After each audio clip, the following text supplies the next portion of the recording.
99 రోజుల కార్యాచరణ ప్రణాళిక గవర్నమెంటల్ ఇనిషియేటివ్ ప్రోగ్రాంలో ఈ వారంలో అరైవ్ క్యాంపెయిన్ నడుస్తుంది. ఈ వారం మొత్తం రోడ్ సేఫ్టీకి సంబంధించిందే ఉంది స్టేట్ అంతా.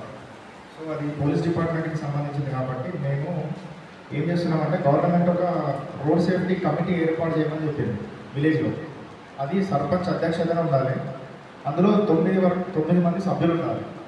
ఆ సభ్యులు ఎవరు ప్రాధాన్యత అంటే ఫస్ట్ రిటైర్డ్ టీచర్లు, డాక్టర్లు, అంగన్వాడీ ఆశా వర్కర్లు, అందులో కనీసం 3 మహిళలు, ప్రభుత్వ ఉద్యోగులు, యువజన సంఘాల సభ్యులు. అంటే విలేజ్లో అందరికీ అవకాశం కల్పించేది రోడ్ సేఫ్టీ కోసము ముఖ్యంగా ఉద్దేశించి చేయడం జరిగింది. వీళ్ళది ఏంటంటే రోడ్లపై ఉన్న ప్రమాదకరమైన ఎస్టాబ్లిష్మెంట్స్ ఏమైనా ఉంటే తొలగించాలి. అంటే మన బావులు కానీ రోడ్డు పక్కన ఉన్న గుంతలు కానీ మన డేంజరస్ ఉంటే అవి వీళ్ళు తొలగించడం జరుగుతుంది. దాని తర్వాత రోడ్డు పక్కన ఉన్న పొదలు కూడా తొలగించాలి.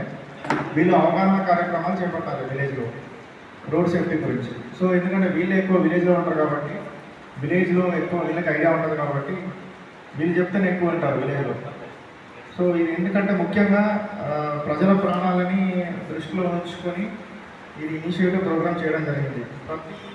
మన ఇండియాలో ప్రతిరోజు 300 మంది రోడ్ యాక్సిడెంట్లో చనిపోతున్నారు. అంటే నిమిషానికి ఒకరు చనిపోతున్నారు.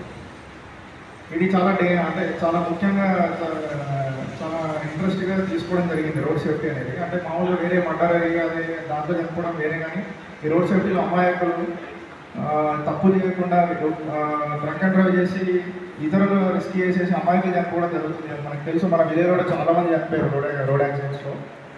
సో ఇది అందరి ప్రాణాలు కాపాడే దృష్ట్యా ఇది చేయడం జరిగింది. కాబట్టి మన విలేజ్లో ముఖ్యంగా ఇనిషియేటివ్ తీసుకొని సర్పంచ్ గారు మరియు వార్డు మెంబర్లు అందరూ వచ్చి ఇది కొంచెం ప్రోగ్రామ్ సక్సెస్ చేయాలని కోరుకుంటున్నాను. సో ఇప్పుడు దీనికి ప్రమాణం చేయాల్సి ఉంటుంది, రోడ్ సేఫ్టీ ప్రమాణం. అది మన పంచాయత్ సెక్రటరీ గారు చేయిస్తారు. ఒకసారి అందరూ లేచి నిలబడి చేతులు ముందు పెట్టి మనం ప్రమాణం చేద్దాం.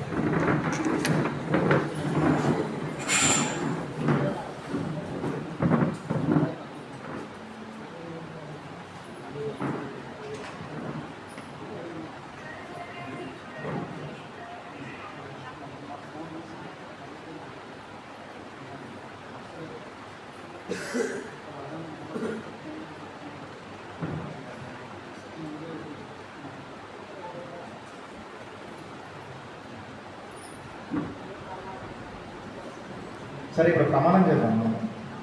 సో రోడ్ సేఫ్టీలో భాగంగా అందరు చెప్పండి. రోడ్ సేఫ్టీలో భాగంగా నేను హెల్మెట్ ధరిస్తాను, నేను సీట్ బెల్ట్ ధరిస్తాను, నేను మద్యం సేవించి వాహనం నడపను, నేను వాహనం యొక్క అన్ని దస్తావేజులు క్యారీ చేస్తాను, నేను ర్యాష్ డ్రైవింగ్ చేయను, నేను రోడ్డు నియమాలు పాటిస్తాను. ఇది నా మనస్ఫూర్తిగా దైవ సాక్షిగా నా కుటుంబం సాక్షిగా ప్రమాణం చేస్తున్నాను.